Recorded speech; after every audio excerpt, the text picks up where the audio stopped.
Your daughter's funeral is starting. Come here right now. I received a call from Noah after a long time, who chose to leave me and our daughter 15 years ago for his mistress. However, I was puzzled by the content of the message and responded with a confused expression. Huh? Our daughter is still alive, you know? Hearing the shocking truth, Noah was confused. To him, I was about to reveal a certain fact. My name is Amy. I was abandoned by my husband, Noah, 15 years ago, and I am 45 years old now. Noah and I met in college and started dating. After graduation, we both intended to marry and began living together. He was a couple of years my senior and a member of the same band club. Being the president, he was admired by both males and females, a very dependable senior. I, on the other hand, tend to be easily swayed by others and have a weak will. I get nervous in front of assertive seniors and often end up taking on unpleasant tasks from them. People always say you should just talk back if you don't like it, but I was afraid of becoming a target of harassment, so I always ended up being taken advantage of. Noah was the one who stood up for me. Cleaning here is supposed to be the second year's responsibility. Why is Amy doing it? He must have heard from a classmate that I was being burdened with tasks. Seeing me on the spot, Noah glared through his glasses and scolded the senior girls. At that moment, he was like a hero to me. After Noah, the president, scolded them, the seniors stopped bothering me. That was to be expected. Since that incident, Noah started looking out for me.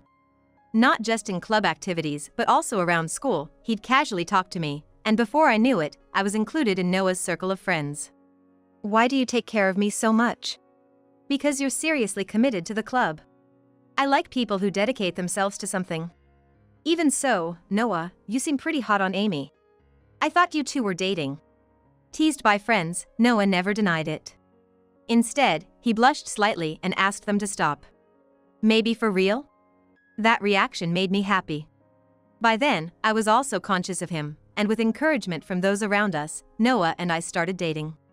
Serious Noah had decided to tell something important if he ever got a girlfriend, and after a while, he promised marriage. I decided that once I date someone, I'm definitely gonna marry them. Cool, right? Your wife being your first and last. It might be a heavy thought, but I want to live with Amy after she graduates high school and marry her. That's the kind of commitment I have towards Amy. I was surprised by the sudden proposal, but more than that, I was happy. It felt blissful that he was seriously thinking about our future, and I deeply bowed my head in response. I might not be perfect, but please take care of me. After that, Noah and I went to greet our parents so we could start living together as soon as possible. Being high school students, they were initially anxious about what we were saying, but they began to understand, showing a willingness to allow cohabitation by the time I graduated. Thanks to that effort, when we formally asked after graduation, we received conditional permission. The fact that you two are so serious has come across, so Mom and Dad will support you. Only once you can truly live on your own. If you can promise that, I won't say anything more. And so began our life living together. At first, it was very fun, and we had happy days. On his days off, we'd splurge a little on dining out, or I'd wait for him to finish work to go shopping together. We also divided household chores so it wouldn't be too much on either of us. However, this happiness began to crumble about half a year before he left me. By the time I was 23, our relationship was established as common law marriage. I strongly requested to proceed with our marriage, but each time Noah somehow dodged the conversation. It's too soon. You just turned 23, right? And my job is just starting to take off. There's no rush to get married. We're in a common law marriage, after all. How about this? Give it another 2 years. By then, my job will have stabilized, and we can discuss it again. By that time, we should have saved enough for a wedding. I naively believed his words about a wedding at that time. He was serious and had never lied before. He was always prepared and took great pride in his efforts. If we're gonna get married, I want my wife to wear a gorgeous wedding dress. I'll work. Please don't push yourself too hard and get sick for me. If you just do what you can without overdoing it, that's enough for me. Even if we can't afford the dress, I won't complain, you know. No way. I can't accept that. It would hurt my pride. Seeing Amy in her wedding dress is something I'm looking forward to. I remembered when he told me this while we were dating. That's why I didn't question Noah when he said he wanted us to wait another 2 years. I believed he still loved me. So, 2 years from now, right? Let's make sure to get married then, okay? It's a promise? Of course. A man doesn't go back on his word. I'm gonna earn more with my job. So, look forward to the wedding. I'll make sure we celebrate in style. Noah's job is as a food coordinator. His interest in food is stronger than most, and he loves cooking himself. His original recipes, full of creativity, became popular among housewives, and he received so many offers from various companies to supervise their recipes that he was quite in demand. His talent really started to shine after we had this conversation about marriage. Since then, Noah began to live a life away from home. At first, he would call me after work, but that only lasted a few months. I felt neglected to the point where I wondered if he had forgotten about me. He would go on business trips almost every week, and there were months when he didn't come home at all. When he did come home, it was only for work parties or dinner with clients, and he hardly spent any time with me. Our time as a couple was virtually non-existent. Gradually, our relationship began to deteriorate. Why don't you ever call me? Are you that busy with work? I reached my breaking point and ended up calling Noah in tears. Unable to contain my feelings any longer, I let my emotions spill over to Noah, who was tired from work, and he sighed as if I was a huge nuisance. What? You're in that mood today? Sorry, but I'm too tired from work to deal with any drama. When I get home from work, I'm so exhausted I can't even take a shower before going to sleep. Unlike you, I'm busy. It doesn't make sense for my wife to start getting hysterical on me. Weren't you supposed to be my supportive partner? Is it your job to add to my stress? You don't even understand what I'm going through, yet you're piling on unnecessary stress. It's frustrating. I honestly couldn't understand what he was saying. It was the first time I had been spoken to like this, and I think I was just confused. My mind went blank, and I couldn't process Noah's words. He was kind and had a strong core, but his words could be harsh. Yet, his love was always mixed in with his words, showing that he cared about the person he was speaking to. He always made sure to express himself in a way that conveyed his feelings. Amy has her weaknesses, but that doesn't mean you should run away from confronting people. Whether it's me or a scary teacher, you should always speak your mind if you believe you're right. There's no guarantee that the other person will understand, but you can't give up. No matter how much you get scolded, stick to your guns. That strong spirit is important in a discussion. Knowing my struggles with confronting people, Noah still gave me strict but kind words. I fell for his kindness and thoughtfulness, choosing to stay with him, but now, the person hurling cruel words at me over the phone, was this really the Noah I knew? Is it really the same person who is saying these things to me? Unable to accept reality, I was left speechless, and as I remained silent, an impatient Noah muttered, "This is a waste of time," and unilaterally ended the call. The only thing left was the hollow sound of the call disconnecting. As the call ended and my strength left me, I collapsed to the floor. Looking at my phone, the call history with Noah was displayed, proof that the call had indeed come from him. But I couldn't accept the reality. I couldn't believe he would speak to me in such a terrible way. Could it be a mistake? Was I dreaming? I was so shaken that I even doubted my own senses, and I couldn't bring myself to do anything that day. After that, I led a life where I couldn't put my heart into anything. I became afraid to contact him, and I stopped initiating contact altogether. I would respond to his one-sided communications, always wary of his mood. When Noah realized I was tiptoeing around his moods, perhaps he found comfort in this no-ask environment, returning home only when it suited him and quickly leaving again. He made no efforts to deepen our connection. I was merely treated as an obligation, fulfilling only the minimum of what was expected of a wife. He didn't take me on dates or enjoy quality time together. Instead, he used me to satisfy his own desires and then left me to my own devices. It was as if, having caught the fish, he felt no need to keep feeding it. Before I knew it, our relationship had devolved to one of convenience. Yet, I couldn't bring myself to leave him. Bound by memories of our past, I held on to the hope that maybe, just maybe, he would look my way again. With that slim hope, I awaited his return every day, dreaming of the day we could revert to our old selves, enduring relentlessly until something happened. I found out I was pregnant. Feeling unwell and suffering from severe symptoms, I went back to my parents' house to recuperate. Upon my mother's advice to get it checked, I used a pregnancy test. It was positive. A visit to the hospital confirmed I was 2 months pregnant. Maybe this news would change Noah. Such hope inflated my heart. Thinking perhaps my senses were off for harboring expectations amidst our frigid relationship. I was desperate to cling to anything that might reel back the man I once knew. I longed to regain the old him. Convinced this was just a rough patch and that he still cared for me, needed me as his wife. I had become so fixated on him, yet my mental state was too poor to recognize this dependency. I had lost the ability to self-reflect calmly. Eagerly, I reached out to Noah. My emotions a mix of hope and anxiety as I made the call. Wondering what I would do if he responded coldly again. But Noah had always adored children. Perhaps he would welcome the news with joy. I too loved children, having always desired one of our own. This child might change everything between us. I couldn't help but harbor that hope. "Hello?"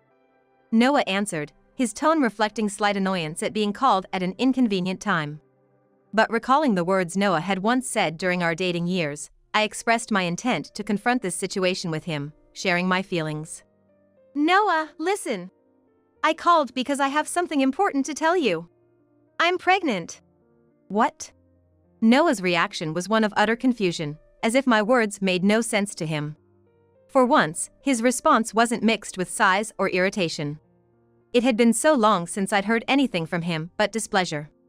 Even this slight difference was enough to make me happy, and I continued. "I'm pregnant. I took a test today and went to the hospital, and they said I'm 2 months along. We're going to have a baby."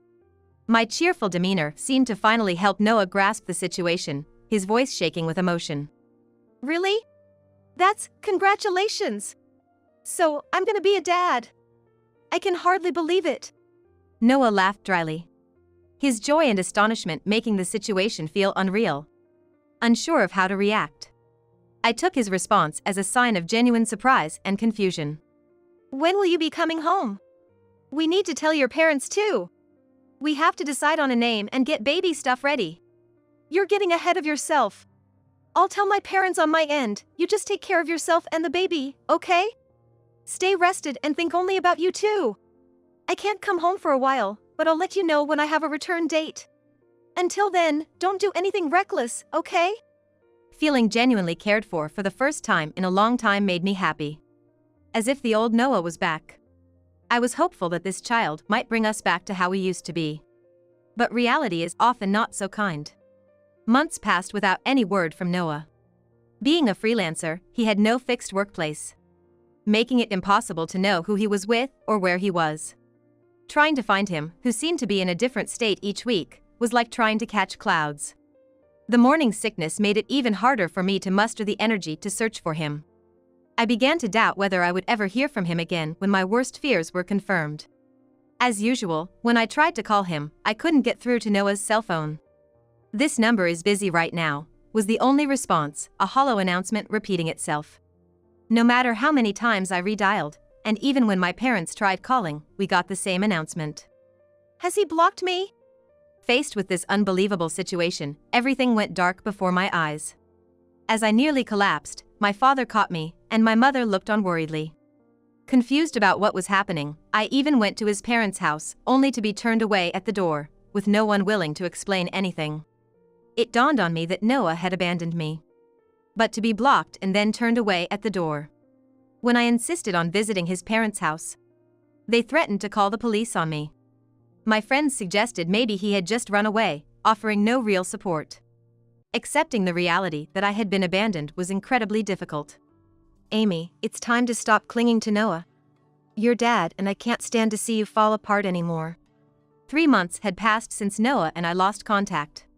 My belly was starting to show, and the morning sickness was still ongoing, during which my parents confronted me with the harsh reality. My mother cried, and my father bit his lip in frustration. They told me they would take care of me and the baby, urging me not to cling to Noah anymore. In that moment, any sliver of hope I had was extinguished, and I broke down in tears. Wailing like a child, I clung to my mother, crying until my voice was hoarse. In the end, all I could do was cry myself to sleep. I consider hiring a lawyer to fight back, but as a part-timer, I didn't have the funds or the energy to pursue a legal battle. Since Noah had moved into my apartment, I threw out all his belongings with my parents' help. Eventually, I decided to move back home with my parents and prepare for raising my child with them. Even without a father, I'll make sure this child is happy. I'll protect this child. I resolved as I sorted through our belongings, finally coming to terms with my feelings and preparing myself to be a mother. In the worst-case scenario, my parents were even willing to adopt. My friends also offered their support, showering my child with love. Thanks to them, I made it through the birth, and were both healthy and enjoying life. I had forgotten all about Noah, focusing solely on my daughter and our life together for the past 15 years. I never imagined that I would encounter Noah again in this way. Now a high school student, my daughter attends a public high school and participates in extracurricular activities. But today was an off day, so she came home early. I, now working as a full-time office employee, returned home to find my daughter preparing dinner with my parents when an unknown number called. Hello? Wondering who it could be, I answered the call and was shocked to hear a voice I hadn't heard in ages. What the hell are you doing? Where the hell are you? It was Noah, panicking, his voice filled with anger and confusion. Where? I'm at home. What do you want after all this time? Don't play dumb. Do you know what's happening? Our daughter's funeral is starting. Come here right now, he said, then abruptly hung up, sending me the funeral home's address via text. As I stared at my phone with a grim expression, my daughter peeked out from the kitchen. Mom, what's wrong? Who was that? It's nothing. Just a friend who said they wanted to see your face. Can I take your picture? What? Now? I haven't even done my makeup since coming back from school. Don't be silly. You look cute just as you are, no need to worry. Here, I'm taking it now. Saying that, I started the countdown, and my daughter flashed a radiant smile. I immediately set that picture as my phone's wallpaper, like a talisman, then turned back to my parents. I need to step out for a bit, go ahead and eat without me. Are you sure you're okay? I'll be fine. I'll be back soon. Do you want us to come with you? I'm fine. Please take care of her for me? Okay. If anything happens, call us right away. Perhaps sensing something from my expression, my parents silently watched as I left. Thus, I got into the car and headed to the funeral home where Noah was waiting. I had longed for this day. I was ready to settle years of resentment right here. When I arrived at the funeral home, ready to confront the situation, Noah and a woman were standing together. Hey! What are you doing? The funeral has already started. Wait, why are you in casual clothes? Why should I? I'm attending the funeral of someone unrelated. How can you say it's unrelated? It's our daughter's funeral. What are you thinking? Huh? Our daughter is still alive, you know? And why are you talking as if she's your daughter? She is my daughter, not yours. Don't pretend to be the father. Huh? Wait, what do you mean? But, the name here has the same last name as you. I was definitely told by her that our daughter died in an accident. Noah said, turning his gaze to the woman who had been quietly observing us from his side. What's your relationship with Noah? Oh, just friends. We used to work together. You know, back when I traveled a lot for work, we worked on a project together. Oh, so you think I'd fall for that? What? As Noah struggled to answer, both women stared at him coldly. You think I came here today without knowing anything? What do you mean? I know everything. That you were cheating, and this woman was your affair partner. What? The woman standing beside Noah was Michelle. The person who had caused Noah and me to lose contact 15 years ago. Michelle contacted me. She offered to tell me the whole truth about 15 years ago in exchange for my help with her revenge. You weren't just cheating with Michelle, but had about 5 other women during that time. I was shocked to hear just how much of a scumbag you were. In fact, a week ago, Michelle suddenly reached out to me. She wanted revenge on Noah for betraying her and asked for my cooperation. While Noah neglected me, he was enjoying relationships with multiple women in different regions. As evidence, Michelle had kept exchanges with Noah and these women, secretly documenting his infidelity in a blog, careful not to let him find out. Afraid of being discarded, she knew about his cheating but kept silent. She thought it was okay since he came back to her, forgiving him. However, when Michelle turned 40, she ran out of patience, brought up marriage. And Noah disappeared from her life just as he did with me. It turned out, Noah had even made engagement promises to another woman, discovered through a detective Michelle hired. I couldn't forgive him, so I reached out to you, Amy. To use the only child you unfortunately had with him as leverage. Knowing how much you loved children, I knew you'd never forget her existence, even if you moved on from other women. I also had things to settle with you. So, I agreed to her plan. Look, my daughter is right here, healthy and alive, and you fell for her lie. By the way, the funeral home sign was prepared by a contact of mine. They were happy to help when I asked for a favor on a day with no funerals. So, you all conspired to trap me like this? Upon understanding the situation, Noah tried to flee but was blocked by Michelle. Think you can just leave? How? You came here in my car. Planning to walk back to your in-laws through these mountains? It was past 6 p.m., and the area around the funeral home, located in the mountains, lacked streetlights.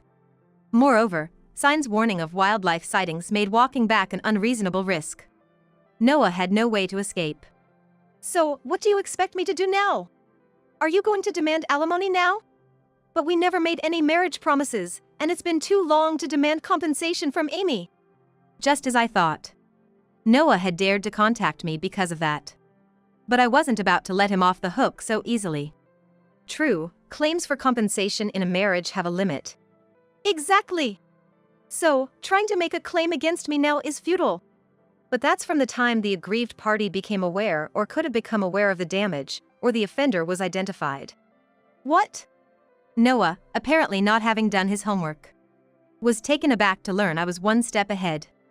Seeing his shock, Michelle couldn't help but smirk, coming over to me as if seeking protection. Now we can get back at Noah, can't we? Could I get a portion of that compensation as a reward for my contribution? What are you talking about? What? Michelle seemed taken aback, perhaps thinking she wouldn't be scolded by me, considering us allies, not enemies. However, faced with my cold gaze, she stumbled back in confusion. Turning a cunning smile towards her, I then directed our attention to someone standing behind her. Since you were involved in this scheme, it's only natural I'd make a claim against you, too. And I might just be seeking compensation, but what about the person behind you? They seem even more infuriated than I am, I said, causing Michelle and Noah to hesitantly look back, only to gasp in surprise at the person they saw. Mike? The chairman? Indeed, there stood Mike, Michelle's ex-husband and the chairman of the large commercial group Noah was indebted to. Mike had lost his father early on and became chairman at a young age. Known for his sharp mind and stern work ethic, his stoic personal life was legendary in the industry. I was familiar with his name and had arranged for this funeral home through his connections. Why is Mike here? I didn't say anything. I did. What? Actually, the day after you approached me, Mike visited my place. You had hired a detective to follow Noah, but it turns out, Mike had one on you, hired by himself. Michelle, it emerged, had been dating both Noah and Mike, seeing Mike for his wealth.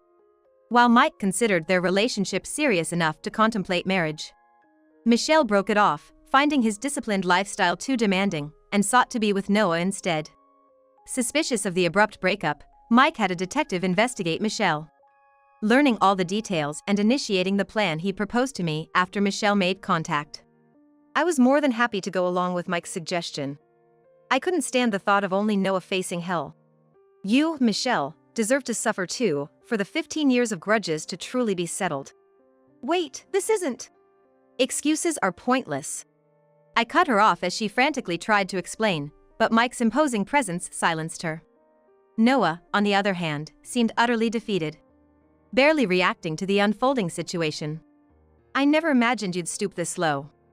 Rest assured, you'll be receiving a fitting return for this. And you'll be facing consequences for meddling with someone else's fiancé. Mike's stern gaze bore down on them with an authority that seemed beyond his 35 years, leaving even me feeling overwhelmed. Realizing escape was futile, Michelle turned to me, pleading for mercy. Help me, Amy! We were both wronged by Noah, weren't we? If it's about the pain he caused you. It's been 15 years, let's let bygones be bygones. I came to you today because I trusted you. I've told you everything, even apologized. Didn't you forgive me then? Please, convince Mike to at least drop the compensation. No, could you share a bit of the compensation you get from Noah with me? That's all I ask. Please, help me. Her plea disgusted me. Self-preservation above all else, and she expects me to forgive her? As if it's all okay because it happened 15 years ago, as if there's some statute of limitations on betrayal. That's how Michelle's words sounded to me, and my anger exploded in response. Stop it. What does it matter if it was 15 years ago? Do you have any idea what my family and I have been through these 15 years? The pain my daughter has endured? My daughter had suffered greatly without a father. Feeling isolated at every family event. Crying over our different family structure. No photos or anything else left behind. I can't help but wonder how much that loneliness has hurt her. Whether it's been 15 years or 20, the pain and suffering won't ever be forgotten. There will never come a day when I can forgive them. With that thought, I distanced myself from Michelle and Noah, giving them a cold look before delivering my final words. No amount of time will erase the pain and suffering. I will never forgive you both. Stay out of our lives forever. And you, don't you ever dare call yourself her father again. If you cause any confusion for her, I'll make sure you truly regret it, I declared before leaving them to Mike's hands. Afterward, Noah and Michelle faced a hefty compensation claim from Mike and me. The recorded evidence of Michelle's revelations, submitted to the lawyer with video proof, allowed us to extract far more than expected, thanks to the collaboration with Mike's dedicated lawyer. Noah's contract was terminated for his unprofessional conduct. And Michelle, employed at Mike's company, was fired. Their story spread within the company, leaving them ostracized. Since then, my family and I have been doing well. Mike came to check on us out of concern. I'm truly sorry for the trouble my fool has caused your family. If you ever need anything, please don't hesitate to ask, he apologized, but my daughter responded with a smile. I'm happy with my life now. It was lonely when I was little, but now I think it's better that it's just been Mom and me. I've never heard a single good thing about my dad anyway. I'm glad Mom left him, and I have no regrets about not having a father. So, please don't apologize like that. We're doing just fine. I don't think she knows everything, but I believe she's aware of what's happened. Both now and in the past. Mike chuckled at her mature response, "You have a wonderful daughter." Tears welled up in my eyes as her words reaffirmed my resolve to cherish this child dearly.